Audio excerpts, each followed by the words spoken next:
Good afternoon, everybody. This is Judy Noodleman. I'm your Q&A moderator for our fourth session on China by David Firestein. And I know everybody, based on the feedback, is looking forward to being back here again. I do have several announcements.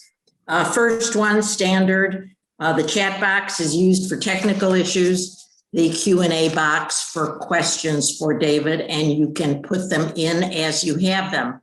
And on the question issue, just an advisory, we're forgetting some of our coordinator advice, and that's please use the Q&A box, not for commentary or editorializing, but please use it for questions. There was a lot of editorializing last week, and candidly, that won't get mentioned. So if you want your voice heard, please use it for questions.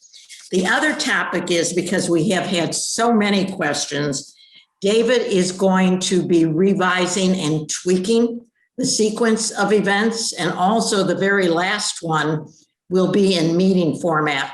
And you'll get more information a little bit from David today, and then you'll get a lot more information from the OLLI office to take you through all that. And so with that, I'll turn it over to David. Judy, thank you so much again for that introduction. And let me just pick up on a couple of points that you've made. There have been so many really great questions, many of which we have not been able to get to just because of time constraints. And that's even with having added on 15 minutes to the last couple of sessions and to this session and the remaining sessions. So in light of that, one of the things that we're going to do is to, as Judy noted, slightly modify the curriculum so that today I'll be giving the talk that is set for today, which is about China's global aspirations and what they mean for the United States. But then for the last two sessions, we're going to modify it a little bit and do what was going to be the sixth topic next week. So that'll be in session 5. And then we'll leave the sixth and last session open as a town hall, essentially. And I will not give a presentation during that session, but instead will be fully available for all the questions that anyone has. Oftentimes we've had 40 or even 50 questions in a session. We might be able to get to 6 or 7 of them, but my hope is that in our concluding session 2 weeks from today, that we'll be able to get to all the questions, and that we'll simply devote that session to the questions. So that'll be a town hall. I'm really looking forward to that. By then, I think we'll have covered, indeed have largely covered already, but we'll cover a little bit more today and next week. But by the last session, we'll have largely covered all the topic matter that I think we want to for a course of this length. And then that should give a great foundation for Q&A for the last session. So I'm looking forward to that much more interactive engagement, or much more time, I should say, that we'll have for interaction. So that's the change that's coming down the pike, and I think OLLI the OLLI organization will be in touch and reinforce some of these changes in terms of letting you know what's coming down the pike. So with that, let me get into today's topic. And just as a refresher, we have talked about the history of U.S.-China relations. We've talked about what I call the 6 layers or levels of mistrust in the U.S.-China relationship. Last week, I offered my assessment of where we ended up after 4 years of the Trump presidency, and I offered my assessment of policies and outcomes. And this week, what I want to talk about in the 4th session of our 6-session course is the topic of China's global aspirations. What does China seek to achieve in the world as a nation among nations? And what does all of that mean from a U.S. standpoint? So this is a distinct topic. It's mostly material that we haven't delved into in previous sessions, and I think it'll add to the overall kind of context of the U.S.-China relationship by taking a step back and not just looking at the bilateral relationship, but kind of assessing what China itself is trying to do, what it aspires to do, and again, what the implications of those aspirations are for the United States of America. So that's the topic for today. And what I'd like to do is to offer a few prefatory comments that kind of set the scene for this discussion, that I think also really help contextualize sort of where China is coming from as it sees itself, as China sees itself. And then I'll lay out what I think are about 13, if my memory of my notes here is correct, about 13 areas where we can identify very specific global aspirations on China's part. And then I'll offer a little bit of analysis and some concluding thoughts before we go, as always, to your questions, which I do very much look forward to. So let me just start by making a number of points, starting with one very basic point about this notion of really any country's global aspirations, but certainly applicable in the case of China. And that is goes back to something that I learned when I was studying international relations as an undergraduate. And I think I made a brief reference to this in maybe my last talk, but I want to touch on it in a little bit more detail here. And that is the notion that interests are a function of power. In international relations, a nation's interests are a function of that nation's power.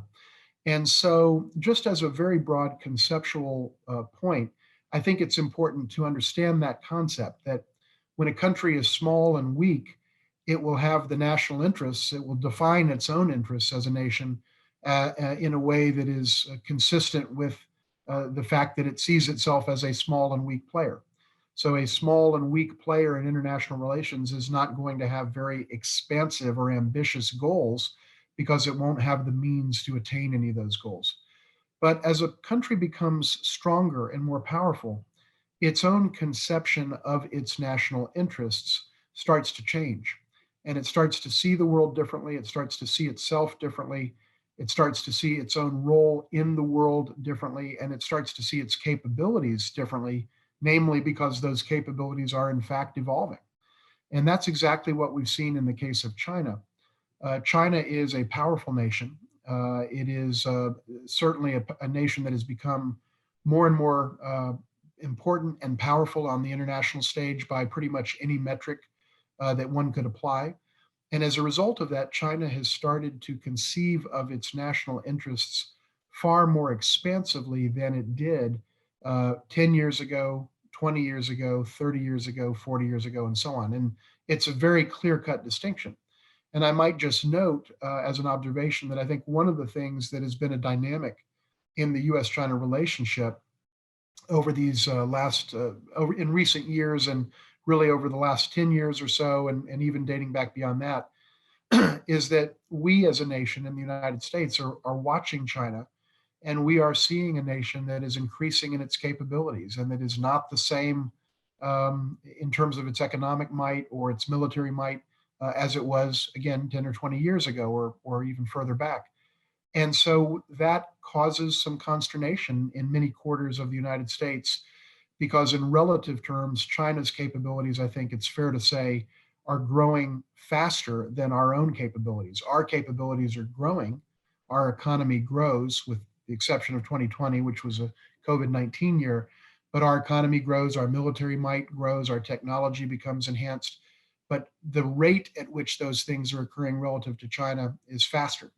And so the metaphor I might use is we as a nation look in our rearview mirror, and it reminds me of that line, objects in this mirror are closer than they appear. And we sort of have that consternation about what we're seeing in terms of China becoming more powerful and defining its interests in a more expansive way. So that's the first point that I would make. The second point that I would make is that historically, China has always been inward looking in the modern era, in the last, certainly since the founding of the People's Republic of China, for most of the People's Republic of China's existence. It's starting to change now, which is what I want to talk about. But historically, China has been very much consumed with events and developments within its own national boundaries. It cares a lot about its massive population and the challenges that are presented to the Chinese leadership associated with the scale of China in terms of the number of people in poverty and concerns about social unrest, concerns about employment, and a whole host of issues. All the things that any country cares about, China has been focused on, but multiply that times 4 times the US population, And it's it's an incredible task that is in front of the Chinese leadership in that sense. And so China has typically, historically, been very inwardly focused and has not really engaged, or did not in the past, really engage the world in a very active way. They really were much more focused on very basic needs within the boundaries of the People's Republic of China, uh, issues of hunger, issues of employment, issues of social stability, and so on. And that is kind of what the American public and the American elites in Washington and elsewhere were used to. And what we've seen in the last 20 years or so, I would say, and there may not be a need to put a particular date or year on it, but just taking as an example the year 2001, 20 years ago now, when China joined the WTO and acceded to the World Trade Organization, you can take that point or other data points as a kind of milestone moment. And certainly in the last 20 years, but definitely in the last 15, 10, 5, and several years, China has become much more attuned to what's happening outside its borders, much more interested in world affairs, much more engaged in world affairs, much less inwardly focused. Still, those concerns and challenges are there, but there's a much greater attention paid on the part of the Chinese leadership to events that occur outside of China's borders. That relates to the first point that I made, which is that when you are a power that is increasing in terms of heft and power and economic might, you start to think of your interests more expansively. And for that very reason, China now has much more of an interest in what happens in terms of international trade and the sea lanes and channels of trade internationally, resource flows, including energy flows from the Middle East and elsewhere. All of those things matter more to China than they did 20 or 30 or 40 years ago. And therefore, China is now acting upon those interests in ways that are different from what we've seen in the past. And in short, China is now more outwardly focused than it has ever been. And here again, that's different from what people in the United States are used to. And therefore it is uncomfortable for many people. So this notion of moving from an inward orientation to a much more outwardly focused attention to world events, I think is something that we have to note as well. The third conceptual point that I would make is that historically, and we touched on this particular point earlier in the course, but historically, China has really engaged the world from a position of weakness. And never was that more true than during the so-called century of humiliation that basically was between the mid 1800s and 1949, the mid 1900s, when the People's Republic of China was established on October 1st, 1949. During that roughly 100-year period, China was weak. It was kind of divided up and carved up by foreign colonial powers, mostly from Europe, but also Japan and to a lesser degree the United States, although the US imprint on China was somewhat more benign than that of other countries, as we talked about earlier. But nevertheless, China was in pure reaction mode.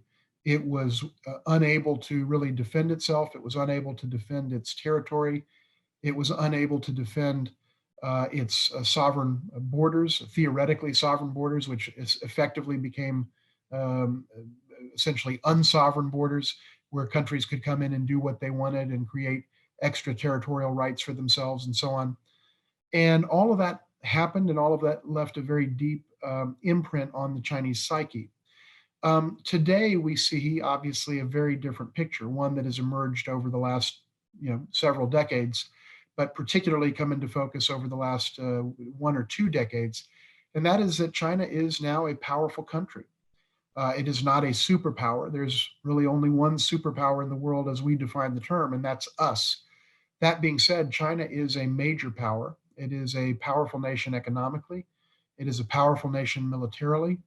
It has really developed in terms of what's happened inside the borders of China in terms of poverty alleviation, job creation, technology, innovation, and so on. And now and this is different from what we saw historically, China is engaging the world not from a position of weakness, but from a position of strength. And that too, again, is new to the United States and new to others in relative terms. It's just not what the world was used to. The world was used to China being a poor country with huge amounts of poverty, a huge percentage of its over 1 billion person population living in poverty and having very fundamental challenges in their daily lives, and so on. And now all of a sudden, China is a juggernaut and the number two economy in the world. It'll soon be the largest economy in the world by by gross GDP, not per capita, but by gross GDP, gross domestic product. It is a major nuclear weapons state with intercontinental capability. It is a technology powerhouse, and the list goes on. And so China now is engaging the world from a position of strength in a way that is uncomfortable to many in the United States and many in the world. And so that is another dynamic that is played out, another evolution that is played out that very much bears on the way that China is seen and perceived in the United States and in other countries in the world. The fourth point I would make by way of kind of these prefatory comments before moving into shortly here to the 13 aspirations that I've identified is to note that generally speaking, China has regarded, and I think still regards, the international environment as a context in which China's own domestic evolution and domestic development takes place. And as a result of that, China's global aspirations are really closely tethered to China's domestic ambitions. So I'll come to this more as I talk about the aspirations themselves. But I think the conceptual point that I just want to make here at the outset is that China sees the world as a place within which Chinese domestic development happens. And everything that China does internationally is ultimately keyed back to domestic policy priorities, which I think remain the most important priorities for the Chinese leadership in their own mind. Ultimately, the world is a big place. There are a lot of countries out there. There are a lot of trading partners. China engages in a lot of different ways, but still in all, China's priorities from a governance standpoint are domestic priorities. And therefore, the leadership of China tries to harness the international environment in order to attain China's domestic governance objectives. And I'll go through those here momentarily. But that linkage between looking at the world kind of in its own right versus looking at the world as a context within which your own nation's development occurs, there is a distinction. And the distinction leads to different views on different issues and leads to a different way of thinking about the world and thinking about how to advance China's interests. That is to say, how the Chinese leadership thinks about advancing China's interests. So these are perhaps subtle distinctions, but they're really important, and they do play out and manifest themselves, as we'll see. Now, the last thing I want to say before moving into the 13 aspirations and touching on those briefly is touching on each of those briefly, is that about 2.5 years ago, or actually, sorry, 3.5 years ago, in the fall of 2017, China had something called the 19th Party Congress, which is a once every 5-year convening of the Communist Party of China, which is the ruling party of China, as we all know. And they came together and kind of laid out a vision for the next 5 years. And as we sit here today, we are within that 5-year period of time that they were looking at when the party leadership came together in the fall of 2017. And that was again called the 19th Party Congress. That was the 19th time in periods of 5 years that the Communist Party had come together. In that 19th Party Congress, and much could be said about what was discussed, et cetera, and I and many others talked about that a couple of years ago, 3 years ago, shortly after that event. But the main takeaway that I want to share with you here that I think is still resonant is that two really important themes came out of that conference, and I think represented in certain ways a new approach or a new mindset in terms of the Beijing leadership that bears on the issues that I've talked about thus far and that I will talk about as we go forward. And the first of these is the notion that in terms of foreign policy, that China, it became clear coming out of the 19th Party Congress that China is looking at foreign policy with a greater level of confidence about itself as a nation. It came through the rhetoric, it came through the vocabulary of the documents that were associated with this 19th Party Congress. It came through the very long and comprehensive speech made by Xi Jinping, the leader of China, in that context. And this notion of a really increased and palpable increase in confidence is something that I think is now a feature of Chinese foreign policy.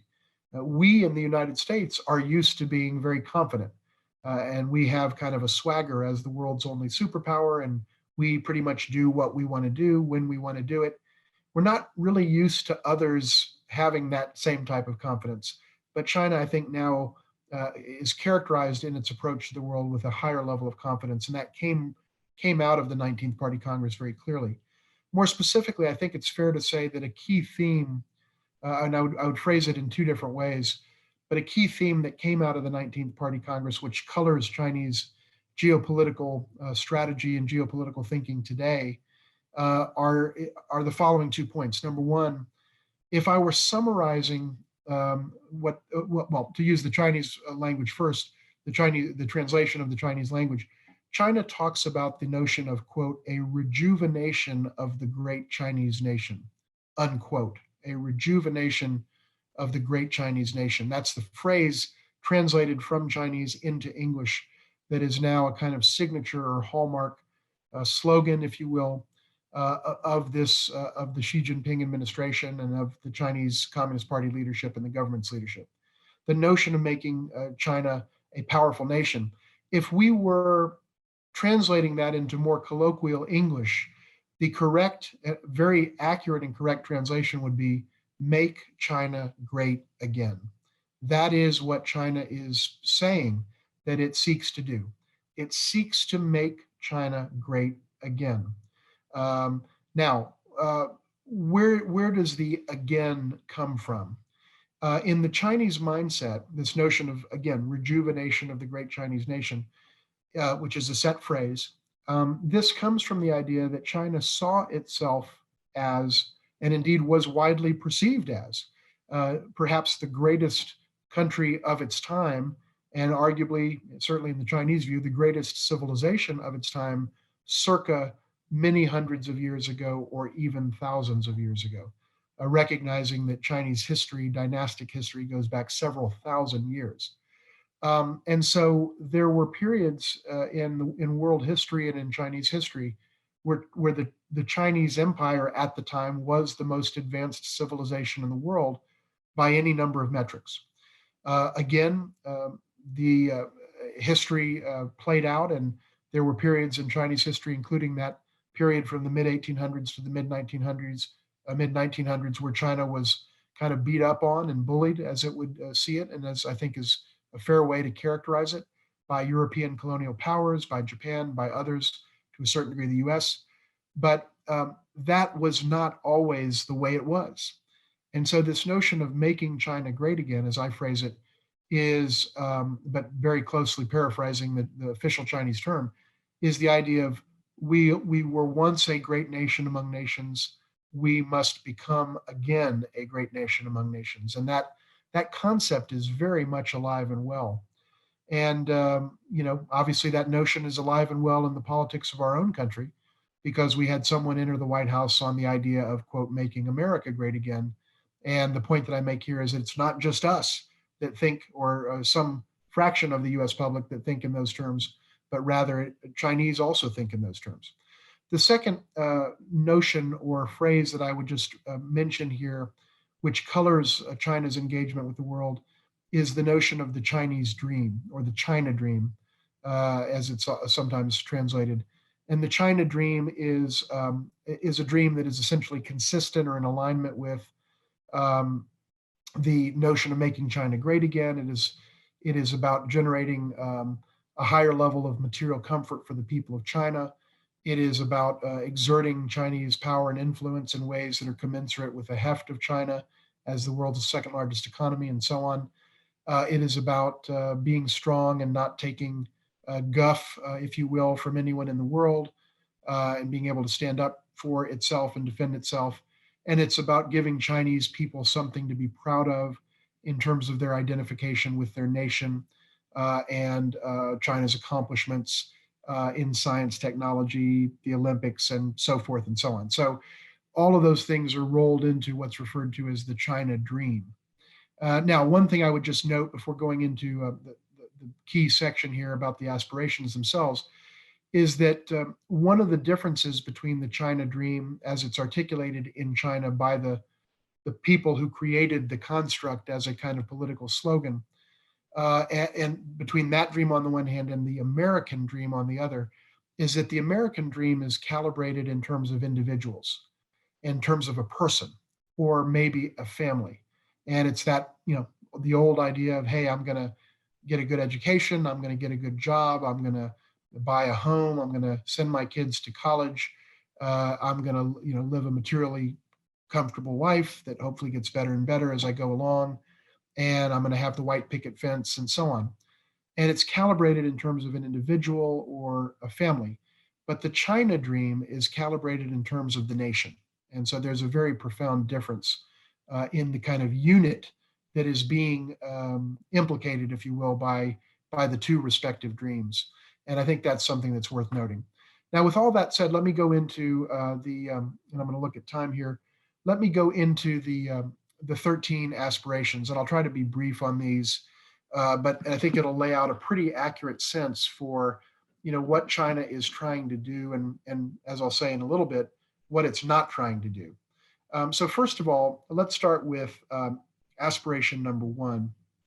And this is something I've talked about for many years publicly, and it's something that's really important to understand about the Chinese political system and China as a polity and as a nation among nations, and that is that the first principle of Chinese governance is the permanent maintenance of the monopoly on power of the Communist Party of China. Full stop. That everything that China does is designed to advance this, quote, first principle, which I refer to as the first principle of Chinese governance, the permanent maintenance of the Chinese Communist Party's monopoly on power. That is the objective. That is the objective from which every other objective stems. And in my judgment, when one understands that that is the driving motivation of the leadership of China, then you can very easily start to understand why China does what it does in virtually every aspect of its foreign or domestic policy. If you don't understand that that is the driving concern and the prime motivator, the prime mover in terms of Chinese aspirations, Chinese leadership aspirations, then you're not going to understand why China did this or did that as you look at specific policies. So that's the thing that I think we really have to acknowledge right at the outset. And Xi Jinping himself and the Chinese leadership, the Chinese Communist Party itself, has essentially stated that very clearly in party documents that have been made public, in statements that have been made both directly and obliquely. But there's no question that what I've said is absolutely true, and the Chinese, I think, leadership itself recognizes the truth of that statement. So that is the first thing that I think we need to talk about in terms of an aspiration. And the reason it's first is because every other aspiration really flows from that directly or indirectly. The second thing that I would say, the second aspiration is on China's part, is to create a regional and global environment in which it is easier rather than harder to attain the first objective. And so, again, the way China looks at both domestic policy and foreign policy is about linking it back to the domestic priorities, the first of which is the one that I just articulated. And so creating an environment that is conducive to the maintenance of the permanent Communist Party monopoly on power in China is the name of the game for the Chinese. And as you'll see, a lot of things flow from that. For example, the notion of engaging with the world, trading with the world, generating prosperity for the people of China, raising living standards, giving people a better life, better homes, better material comforts in their life. All of those things are about making people in China happier so that there is less likelihood that Communist Party leadership will be challenged. And it's all part of what has often been referred to and what I've also called a kind of social compact that exists between the leadership of China on the one hand and the people of China on the other. And the basic notion of the compact is we, the leadership, will give you a level of prosperity and material success in your life, the likes of which you never dreamed possible. And in exchange for that, you, the people, stay out of politics and let us, the Communist Party, handle the politics. And that's, in very basic terms, the social compact that has obtained in China for many, many years and decades.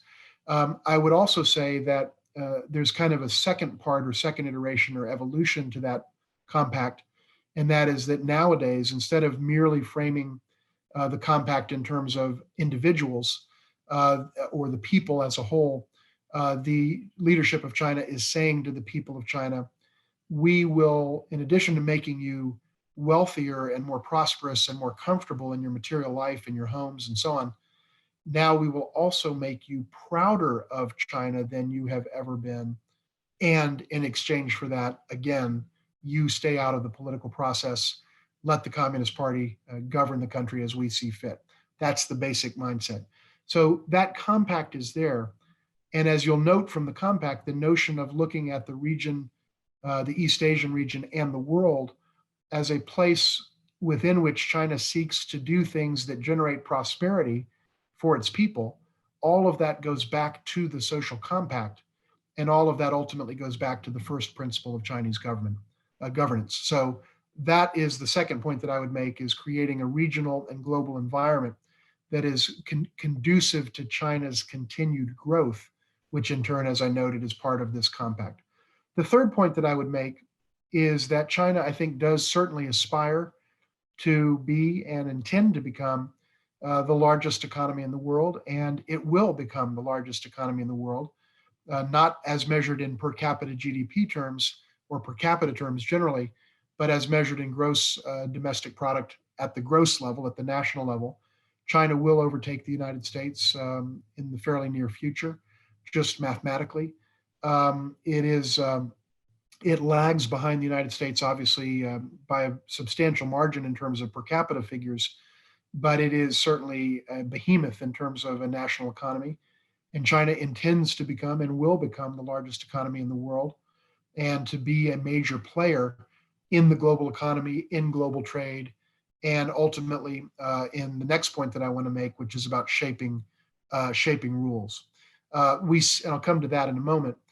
Certainly, this notion of becoming the largest and one of the most powerful economies is also tied in very closely to the notion of China's aspiration to attain technological primacy, or in any case, a very, very high level of technological prowess, and to become an innovation-focused economy rather than a heavy industry or agriculturally focused economy as it was historically. So China is moving in those directions as well. And as we've talked about before, those aspirations cause considerable tension with the United States because of our own desire to maintain technological primacy in the world. Now, again, that segues into the fourth point, which is the notion of China wanting to have a greater say in shaping global norms and shaping the global rules of the road. China is a major country, but the fact is, whether it's WTO, the World Trade Organization, or whether it's many other international entities that came out of the wake of World War II, most of which were largely shaped or very disproportionately shaped by the United States itself, and certainly our Western allies at that time, China has not been involved historically in really creating the rules of the road for the world. It hasn't wanted to do it. It hasn't had the capacity to do it, As I said earlier, China was inwardly focused and really not desirous of having a particularly active or high impact seat at the table for many decades. But that has changed. And now China, to put it in simple terms, is the second largest economy. And it says, well, wait a minute, if we're the second largest economy and a powerful nation and a nuclear weapon state, we too ought to be able to shape the rules of the world. It shouldn't just be the United States or others. And so China is now seeking a more active role in shaping a global institutions, the global agenda, the rules governing international relations, whether it's in terms of trade or in terms of diplomacy. And all in all, China wants to play a role in the world that is more commensurate with its size and heft and so on. And to put it very simply, China is seeking now to become more of a rule maker rather than, quote, a rule taker, in the well-worn phrase that is often used to describe this phenomenon. And that is not an unusual aspiration for any country that has become powerful, any more than it was an unusual aspiration for the United States in the wake of World War II, when we basically said, we're going to make the rules for the world. And we did to a very large degree. So now China is thinking in those terms. That's the fourth point. The fifth aspiration that I would want to point out is that I think China increasingly has expressed a willingness to be seen as a kind of template, as a political and social system for those countries who may want to look at approaches to governance and economic management that are different than those of the United States. So the United States is a democracy and specifically a republic. We elect our leaders, our national leadership and our local leadership in meaningful elections, contested elections, and so on. We have the market. We rely mostly on the market to determine the allocation of resources. And that's the choice that we've made. It's a choice that many other countries have made as well. But China makes different choices, and it doesn't embrace those concepts in the same way that we do.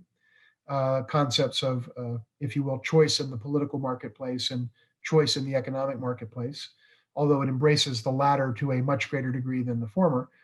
But that being said, China has its own model. It refers to its model as it calls it, socialism with Chinese characteristics. And it has a political system that is aligned with that, and that the Chinese leadership believes works well for China.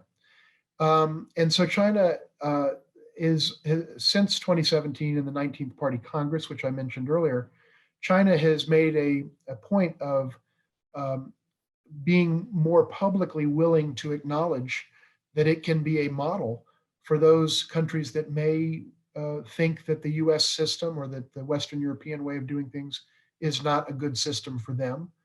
And though I think it's fair to say, in my judgment, that China doesn't seek to go out and overthrow democracies or force people to do this or force people to do that in terms of choosing political systems, nevertheless, they say, in effect, to the world, and particularly to the developing world, which is what we're really talking about here, Africa, Latin America, South and Central Asia, and so on.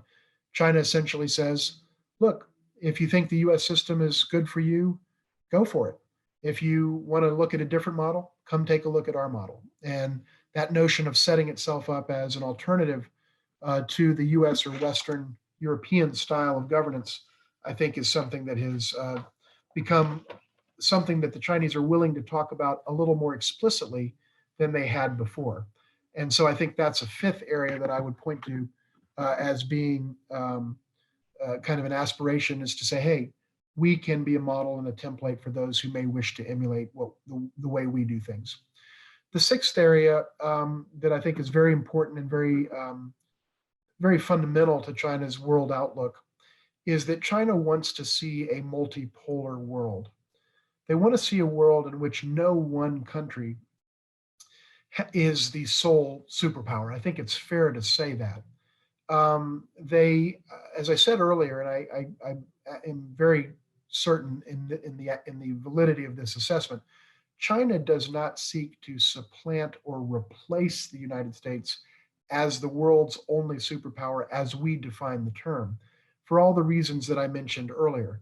They don't want their soldiers dying on foreign battlefields. They don't want targets on the backs of their people. They don't want to pay for wars in Iraq and Afghanistan, trillions and trillions and trillions of dollars. They just don't want to spend their money that way.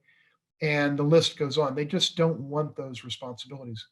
But I think it is fair to say, and what I am saying here, is that China seeks a multipolar world in which the gap between the leading nation of the world, the sole superpower, us, and the rest of the other major powers decreases. The gap between those powers decreases in terms of the amount of comprehensive national power represented by each of the poles. So China is, in a sense, desirous of trying to level out the playing field. It does not wish to be the United States 2.0 for reasons I've mentioned, but it would like to see a more level balance, a more equal or equitable balance of power in the world in terms of multipolarity. Now, I should note that aspiration in itself creates a doctrinal tension between China and the United States, because it is the stated doctrine and stated policy of the United States under presidents of all parties, including Trump, but including his predecessors and his successor, that the United States seeks to maintain supremacy in terms of power in the world. And so we seek to maintain supremacy or unipolarity. China seeks to generate multipolarity, and there is a structural tension between those two aspirations. But that is the aspiration that China has, and it manifests itself in a variety of different ways, including in terms of China's initiatives in terms of Belt and Road, and China's work on the Asia Infrastructure Investment Bank, and the kinds of initiatives that China is taking in order to put itself out there to a greater degree, and again, create a greater level of multipolarity. The next point that I would make, it's number 7, is that China wants to become a leading power in the world. It doesn't aspire to unipolar superpowerdom, in my judgment, and I think the judgment of many that look at China. But it does aspire to be a leading nation in the world. It has said that, and it is calibrating its policies in order to achieve that goal. To put this in very simple terms, China wants to be strong enough and intends to make itself strong enough in every regard, from military to economic to increasing the resiliency of its political and social system and so on. China seeks to become strong enough so that no other country can tell China what to do. That's the way, to put it in very simple layman's terms. China wants to be strong enough to say, you can't tell me what to do, and you can't force me to do what you want me to do. And again, where does that come from? I mean, any nation aspires to that, but where it comes from in terms of China specifically is that very difficult and painful period in Chinese history where that wasn't the case, and where China was carved up into spheres of influence by these European and Japanese colonial powers. The US was involved as well. And China simply said after that period, in essence, never again. Never again will we allow that to happen. And that drives this desire for that the Chinese leadership and the people of China, in fairness, have to make China a strong country that doesn't have to take guff or take orders from anyone else in the world. So that is an aspiration without a doubt. The 8th, and we're coming toward the end here, the 8th aspiration is, I think, to lead a kind of camp, if you will, within the world. China has long considered itself, to a certain degree, a leader or the leader, certainly a leader of the developing world. It believes it can speak for other nations to a certain degree about development, about challenges that developing countries have, because China has historically been very poor and very, very much a developing nation. It's different now. There's a part of China that is absolutely developed. There's also a very large swath of China that is very underdeveloped. And so it is a bit of a hybrid in a way that few other countries are. But that being said, I think China seeks to speak for the developing world, if not in a formalistic sense, certainly in the sense that it understands the challenges of development and wants to be a voice for that group of nations. And this is one of the mindsets that undergirds China's Belt and Road Initiative, which I know a few folks have asked about in the questions that have been submitted. Maybe we'll have a chance to talk about that today, and we certainly will before this course is over. But China seeks to engage the developing world and kind of be a leading light, if you will, within the developing world. So that is an aspiration as well. I think as we go to the ninth point that I want to make, the ninth aspiration, China seeks to attain, in a military sense, and kind of a geostrategic, or what I might call geopsychic sense, China wants to generate strategic depth around its periphery. China is bounded by, I think it's 14 countries in terms of land borders, but it also has a long Pacific coastline.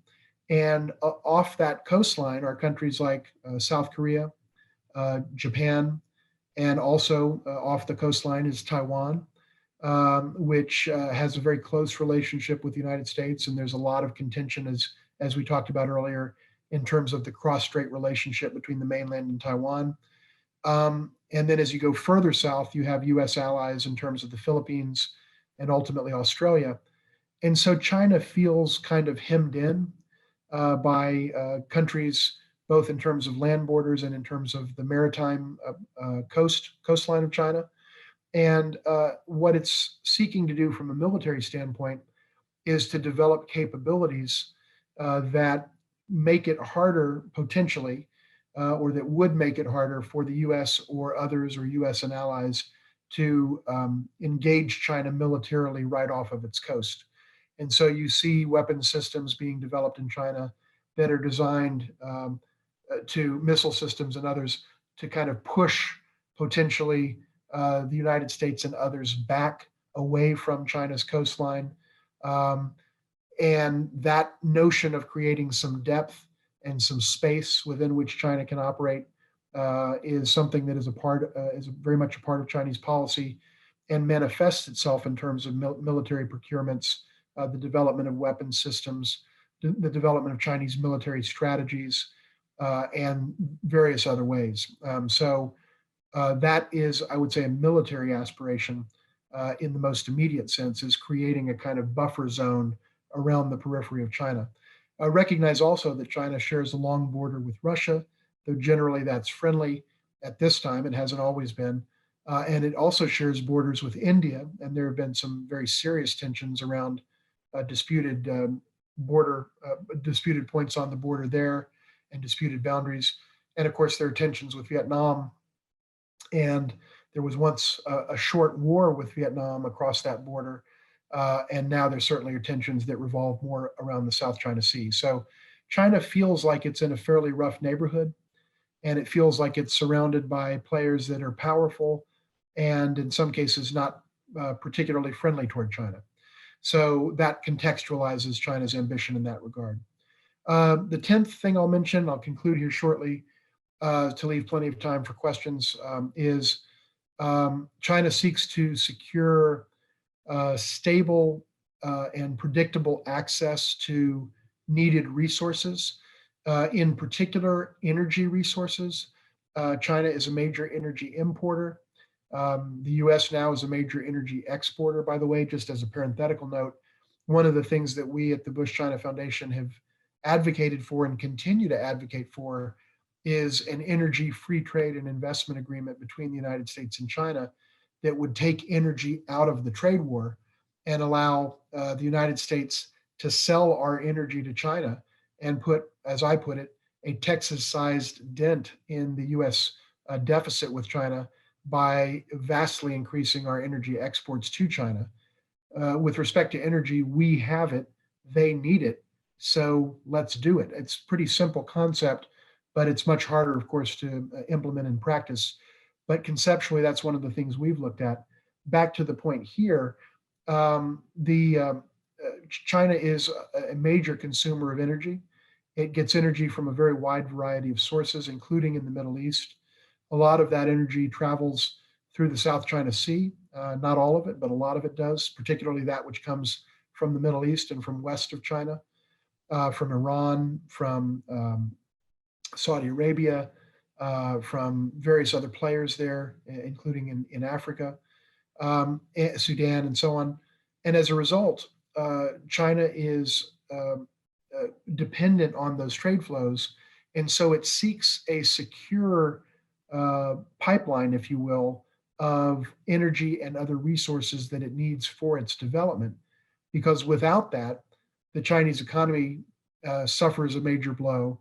And without the Chinese economy humming along and generating prosperity, the social compact starts to strain and starts to potentially unravel.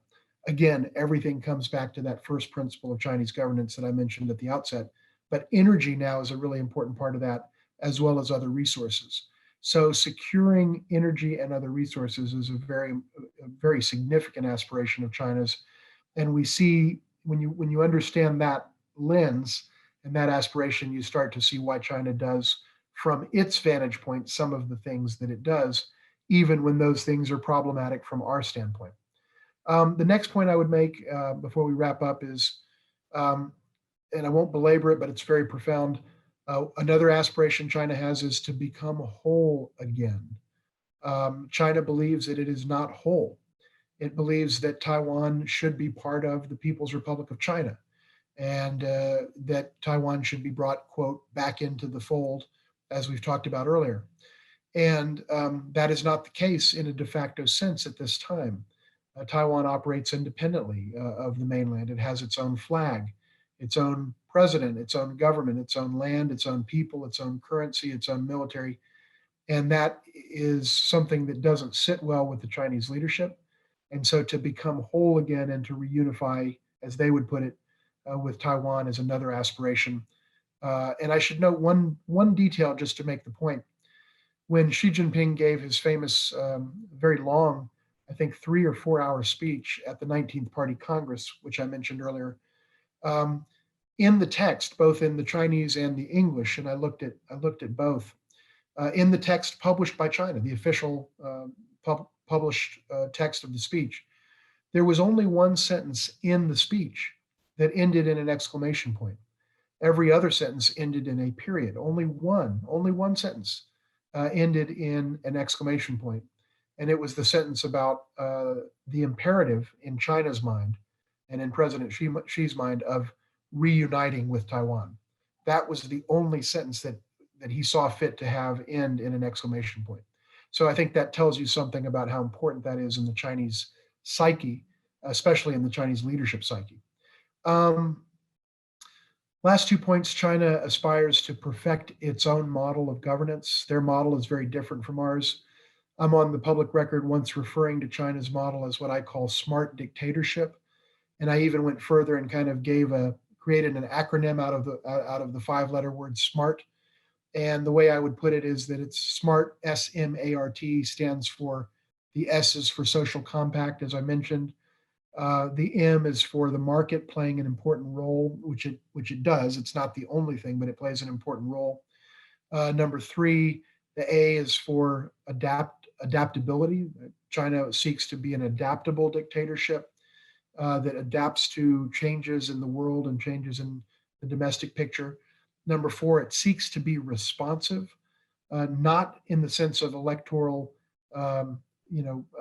processes, not in the sense of voting for president or voting for legislator or voting for mayor, but in the sense of in a one-party state context in which there are not meaningful elections that generate the leadership. Given that, China seeks to be responsive within that system by looking at public opinion and trying to tailor some of the things it does to be responsive to public opinion on the strength of the idea that it's better for the Communist Party to be in sync with the people than it is for there to be a lot of discontent in the general public. Again, out of self-interest. And the T, technology. So S-M-A-R-T, the T is a technology-driven or technology-powered dictatorship. And those are what I call, this is a coinage of mine, the 5 elements of, quote, smart dictatorship. I use the word dictatorship because China itself uses the noun dictatorship in Article 1 of its own constitution. I'm one of the few people that knows that among that specifically references that point.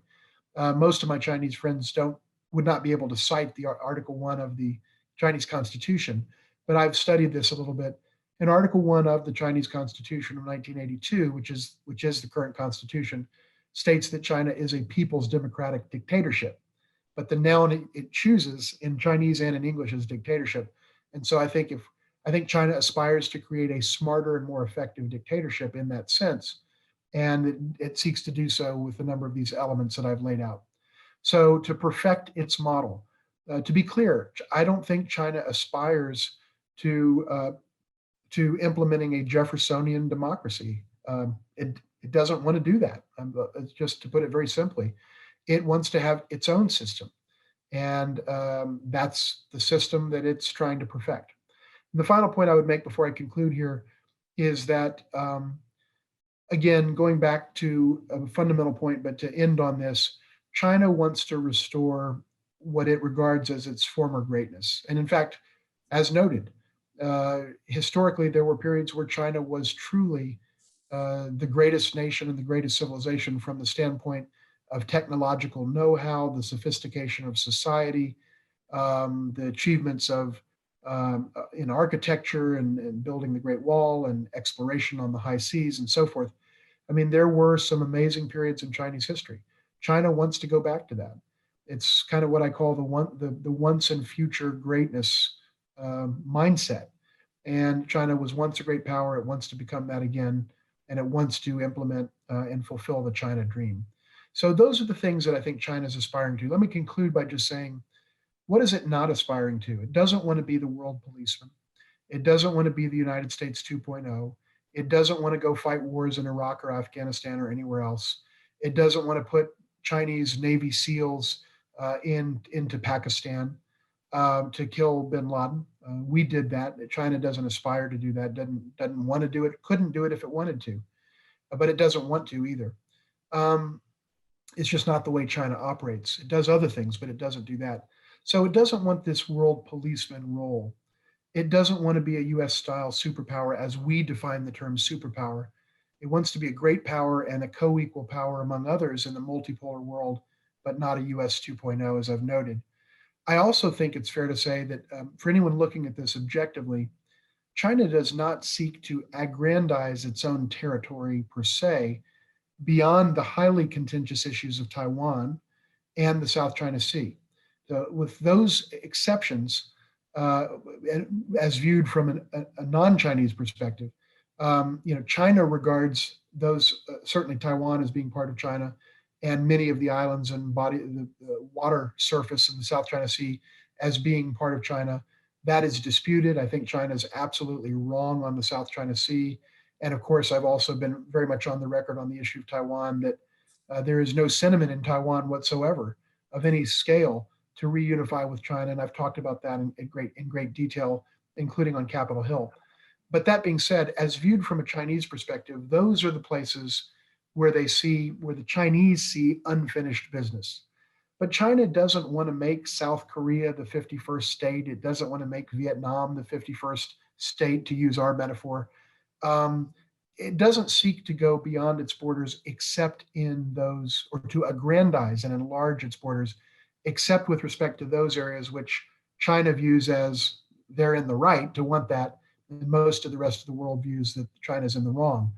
But with those notable exceptions, China is content within its borders, and it doesn't seek to become a larger place and take over countries or parts of countries, for example, in the way that Russia did relative to Crimea in the year 2014. So I think it's important to understand what China wants and what China doesn't want. And by understanding that, I think we in this country can calibrate our policies correctly and address the challenges where they exist, but not create contention where it doesn't need to exist. And that's what I hope the mindset will be as we go forward in managing this very complex relationship in the Biden administration and beyond. With that, I'll stop, and I look forward very much, as always, to your questions and comments. Thank you. David, thanks you so much for another enlightening session. We'll start with the questions. Hugh Germanetti asks, China is a mono-ethnic country. Is there an effort to eliminate minority populations? That's a great question, and let me say this about it. China is not a mono-ethnic country. As in fact, as noted in the question, there are ethnic minorities in China. It is a country in which about 94% of the population of approximately 1.4 billion are of one ethnicity, and that is the Han ethnicity, otherwise often referred to as Chinese ethnicity. In the Chinese context, they call it the Han ethnicity. And so these are ethnically Chinese people. 6% of the population is minority. Uyghurs and Tibetans and Manchu and many other different groups in various parts of the country, in the Northwest, the Southwest, and across the country.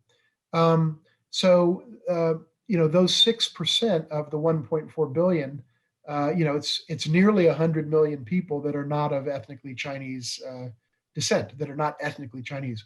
So China is a multi-ethnic country, but it is dominated by one ethnicity statistically, 94% to 6. Does China want to eliminate the ethnic minorities in its country? No, I don't think it does. But I think it definitely. Well, let me make a statement about that to flesh that out historically. Even when there was a one-child policy in China, China allowed for exceptions in the 1980s and 90s for minority ethnicities. So, for example, if you were of Tibetan ethnicity or Uyghur ethnicity or others, you were allowed preferential treatment under and a kind of exemption from the strictures of the One China policy at that time, and you were allowed to have 2 kids, in some cases maybe more. And so it would not be fair to say, would not be accurate to say that China seeks to, quote, eliminate these other ethnicities, which constitute 6% of the country's population. But it certainly is true that China has the Chinese leadership has a lot of sensitivity around certain ethnic minorities within China, and some mistrust of some of those ethnic minorities around certain sets of issues. There is a wariness that the Chinese leadership feels about people in Xinjiang who are Uyghur and who are ethnically Uyghur, but who practice the Islamic faith. There is, we've talked about that in this class before. There's been a serious crackdown in northwestern China, in Xinjiang, targeting Uyghurs and who are generally Muslim. There is a lot of sensitivity around Tibet and Tibetans over contentious differing views around who the rightful spiritual leader of Tibetan Buddhism should be, with most Tibetan Buddhists believing that the Dalai Lama is the rightful spiritual leader, and China taking a very different view and not welcoming the Dalai Lama or seeing him as a legitimate religious leader. And so there's a lot of sensitivity there, and you see a lot of policies that are, from an American or outside perspective, pretty hard-nosed.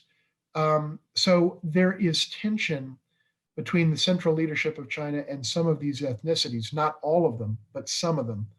And that exists, it is real, and it generates some policies toward these ethnic minorities that in many cases are very hard-nosed, very tough, and from an American vantage point and from the vantage point of many others outside of China, that run afoul of human rights norms. But to then say that China is seeking to eliminate these ethnicities, no, I don't think that's an accurate assessment. But yes, it does. The Chinese central leadership seeks to regulate the community life of some of these different groups in ways that I think are very uncomfortable for us in the United States and for others as well. Thanks, David.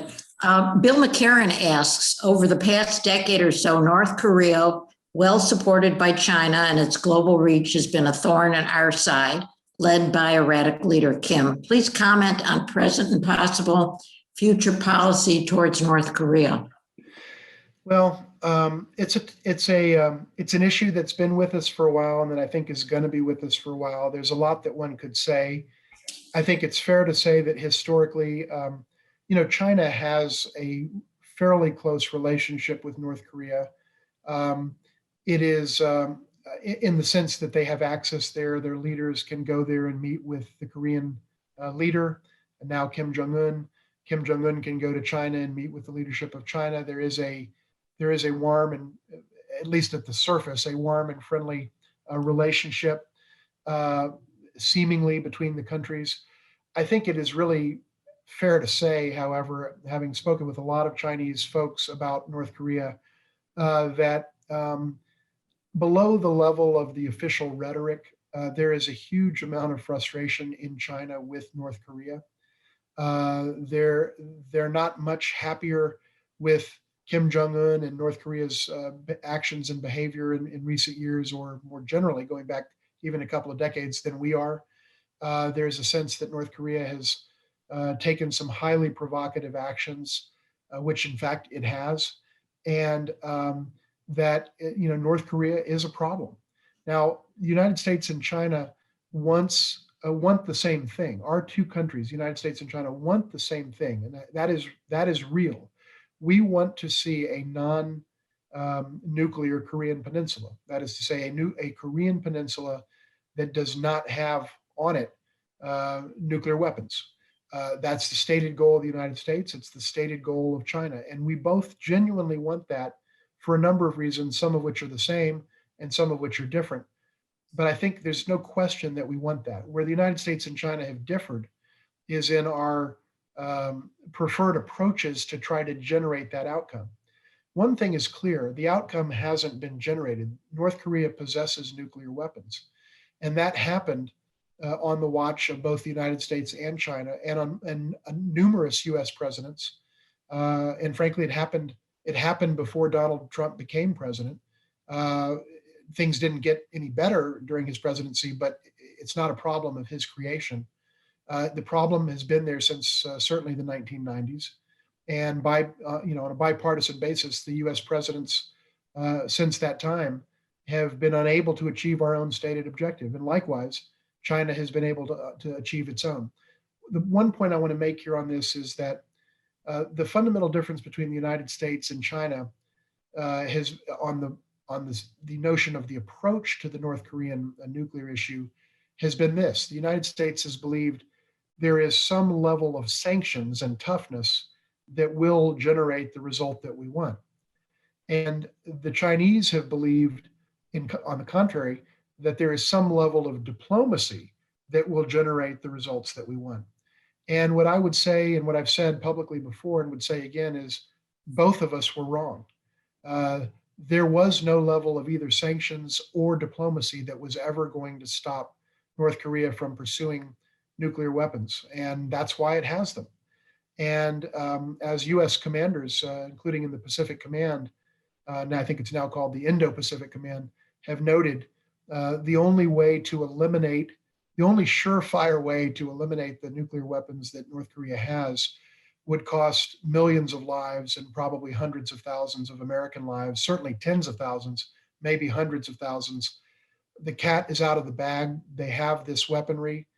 And we as a nation, the United States and China as a nation, have failed. We have failed to achieve our objective. And the bottom line, whether we like it or not, and I think it's immensely unfortunate and problematic, but whether we like it or not, I think North Korea is a nuclear weapons state. I mean, it is a nuclear weapons state, and I think it's going to be for probably the indefinite future. It's hard to imagine a scenario now that North Korea has this weaponry at some level. At least it can inflict some damage somewhere that is really horrible, including to US forces in South Korea, by the way, our ally, South Korea, the Republic of Korea. I just don't see a way out. And, scholars and think tankers and officials debate this. Some say, hey, there is a way forward. We can figure this out. I agree with those who are much more knowledgeable than me on this particular issue. I agree with those who say, the world now has a nuclear North Korea in it, and we're just going to have to reckon with that and deal with that as best we can. I hope I'm wrong about that, but a lot of experts who know much more about North Korea than me believe that that's so, as do I. So I think it is going to be tough to generate the outcome that we want. Um, and it's a failure on the part of the United States over several presidencies, and a failure on the part of China. I will say the last thing, just on this point, I was perhaps in a minority in the foreign policy establishment, and here I'm talking Republicans or Democrats, and I'm not coming at it from a partisan angle, but I was probably in the minority when I actually expressed support for President Trump's initiative to sit down with the North Korean leader. My view was nothing else has worked. You might as well sit down and try to talk to this person, because what do you have to lose? Worst case scenario, nothing happens, but nothing's happening anyway. I actually think President Trump did the right thing by sitting down and talking to this individual. It didn't go anywhere, but I don't fault him for making that effort. And I'm one of the relatively few in this country that didn't try to score points on President Trump on that issue. I was critical on many other issues, but not on that one. And again, anything that we can do to try to get to a better status quo, I'm for, but I'm very skeptical that we can get there now that the cat is out of the bag. Thanks, David. Greg Smith has a question. Is the Henry Kissinger book on China a helpful book for learning about China? Yeah, in short, I think it is. Obviously, Kissinger is a luminary. Was there present at the creation of the modern era U.S.-China relationship. Was an incredible geostrategic thinker. And yes, I'm sure that you could learn a lot from that book, no question about it. And there are others as well.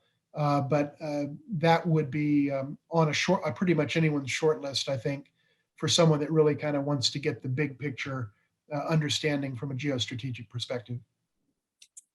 Thanks, David. Don Dory asks, please briefly discuss whether China still views itself as a land power with maritime aspirations, much like France in the Napoleonic era.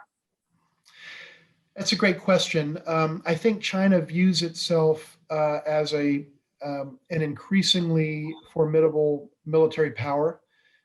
Historically, it absolutely saw itself as a land power, really basically to the exclusion of any capability in the air or on the sea. Here I'm talking about the 1950s or 60s or 70s even. There just wasn't much capability there. But I think China came to the judgment 20, 25 years ago, and probably maybe more accurately, we can say that it was at the time of the U.S., the first Gulf War in 1991. And China saw, I was in China at the time, literally when the war was going on, and it was on TVs there. And Chinese were seeing, like Americans as well, for the first time, bombs that were literally going into windows no larger than the window I have in this house. And they were, smart bombs, and they were going where you told them to go, and they were blowing up what you told them to blow up. And I think that really created a moment for China in which they recognized they really needed to upgrade their capabilities. They were blown away by what the US was capable of doing. And it prompted China to say, we've got to up our game. And so at least since that time, there's been a real effort to develop significant air capabilities, which I think China now does possess. I don't think the Chinese Air Force is a match for the United States Air Force, but it is a serious Air Force at this point. It's not battle tested like ours, which is a huge difference in itself, but it is a formidable flying force. And likewise, China has seriously developed its naval capabilities, even to the point of building aircraft carriers and so on, and now has a capability on the sea that is among tops in the world in terms of looking at the abilities of different militaries to operate on the surface of the ocean. And China is up there, and it wasn't 25 years ago. So I think that, again, going back to that basic idea, as a country becomes more powerful and it defines its interests more expansively, China has felt the need to enhance its military capabilities in the air and on the sea to be comparable to the strength that it has always had on the land. And I think we've seen significant strides in that direction. And of course, those strides cause some consternation in the United States Pentagon.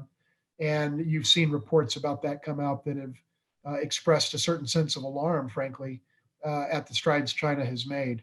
China is not yet the peer of the United States, but it is gaining in its capabilities, and it's gaining in some ways at a faster rate than we are. And that means that the gap between the power of our militaries is closing. It's not close, it's not neck and neck yet, but it is closing. And so I think China construes itself as in much more comprehensive terms than it did when it really saw itself only as a land power. Thanks, David. Tom Coopwood asks, are all Chinese in the party? And if not, what percent? Yeah, that's a great question. And the answer is no, not all Chinese are in the party. In fact, it's actually quite exclusive. And the number of Chinese who are in the party is about 6%, about 6% of the population. By the way, parenthetically, comparable to the percentage of the ethnic minorities that they constitute of the population. Obviously, it's not the same group. But about 6% of Chinese are members of the Communist Party. It is a pretty rigorous application, a selective application process. You can't just get in. It's considered a path to good things in terms of power and in terms of financial success. It is selective. So about 6%, 90 some million, 93, 94 million, give or take a million. But somewhere between 90 and 100 million people are members of the party. And, if the party, I'll just say three quick things. If the party were a nation, it would be one of the largest nations in the world. That's one thing. Number two, the party is the wealthiest entity in the world and in the history of the world by orders of magnitude compared to the next wealthiest. So you've heard of billionaires, right? Well, the party is a multi-trillionaire as an entity. There is no organization in the history of the world that has even been remotely close. It is an immensely wealthy entity because, again, it owns most of China, if you will. So there's that. Another little interesting data point about the party is that the military, the People's Liberation Army and the People's Liberation Army Navy and Army Air Force, et cetera. They always have PLA at the beginning, and then they say Navy, Air Force, and so on. The PLA armed forces are forces that swear an oath of loyalty to the party, not to the nation. And that is fact. That is the case. So the way to think of the PLA is it is the party's army. It is not the nation's army in a strict sense. And if there were ever a conflict, hypothetically, or just to make the intellectual point, between the party on the one hand and, quote, the nation on the other, which is something that is inconceivable in the Chinese mind, given the polity being structured the way it is now. But if that were ever the case, the military would be on the side of the party by oath. And so it is the party's army, not the nation's. And the implications of that are interesting, but it's something that's worth noting.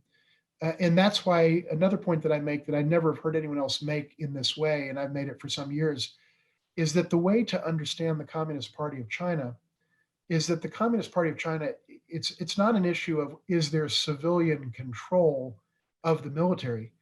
The better way to understand it is the Chinese Communist Party is itself a paramilitary organization because it has its own army.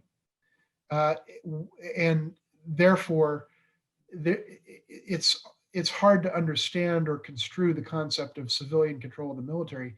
The military is part of the entity that controls the country. And so those are additional points I would just make with reference to the party. It's a very interesting entity and one that you have to really know a lot about to understand today's China. And there's some good books on that that you can read that kind of shed some light on the party as an organization. but it's a very powerful entity, and it's an elite entity within the Chinese context. Thanks, David. And that was a perfect entrance into a question by Greg Smith. Is there a book or books that largely contain the main points about China you have been making? Let me just say one thing. Dr. Kissinger's book was mentioned earlier. That's certainly a good resource. There is a book called The Party. The book is called The Party. It's about the Chinese Communist Party. That's a very well-regarded book by an American, I believe it's an American, or at least a Western, but I think an American journalist about the party. I think that's worth looking at. That came out maybe 10 years ago, but it's a good overview and quite readable. And there are others as well that I perhaps could share offline, but there's certainly a massive number of books about China. Honestly, I don't know, that all the various strands and points that I've made in these classes are necessarily encapsulated in one book, which is probably a good reason for me to think in terms of producing another book. That being said, there's some wonderful scholarship out there. And for folks that are interested, I can perhaps share a few book names and recommendations offline via Judy, via Kim Lone and others. And I'd be happy to do that. Thanks, David. I think we have time for two quick questions. The first one is by David Geis. He says, with accomplishments in space as a source of national pride, what do you think are China's aspirations for its space program? Well, first of all, I think it's a great question, and I agree with the premise. China's ability to be a spacefaring nation like the United States and Russia, and to put manned flight into space and so on and bring people back safely is a source of immense pride. The premise of the question is exactly right. If I were making a list of the 5 or 10 things that Chinese are proudest of, that would be very high up on the list, along with the 2008 Olympic opening ceremony and Olympics and so on, various other things as well. But unquestionably, it is a source of a lot of pride. I think China seeks to, be a presence in space over time at a level similar to the level at which we operate in space as a nation, and which Russia does. China doesn't want to depend on the US or Russia per se. It wants to have its own self-standing space program. I think it has a lot of the same interests in space that we do. And in terms of just exploration and understanding the world and the universe and so on. I think it's probably also true that China certainly, and I would say not probably, but certainly true, that China has some interest in space from a military application standpoint, the way that the United States and Russia do in different ways. And I think China is not, that it recognizes that there are some significant applications and capabilities that could be generated. And that is something that shouldn't surprise anyone, but also it's certainly a source of some concern in the United States. But again, China is coming at this from the standpoint of, we don't want to be left behind. We are a great power. We're going to do what great powers do. Great powers go to space, and we're going to go to space, and great powers look at all of the possibilities that space presents, and we're going to look at those powers as well and those opportunities. And, that is something that is part of the landscape now in terms of US-China engagement. I would like to see more engagement and more robust engagement between the United States and China on space issues, mainly for the reason that I think it would be in our interest as a nation to better understand China's intentions and for them to understand our intentions and capabilities. I'd rather know what they're doing than not know what they're doing. And I see that as one area where we could really enhance our bilateral engagement. David, thank you so much. It looks like we're over the time, and we do have lots of questions left. So there will be more to come, and we look forward to next week's session. Thank you, Judy. Thanks so much, everybody. Looking forward to seeing y'all next week. Thank you.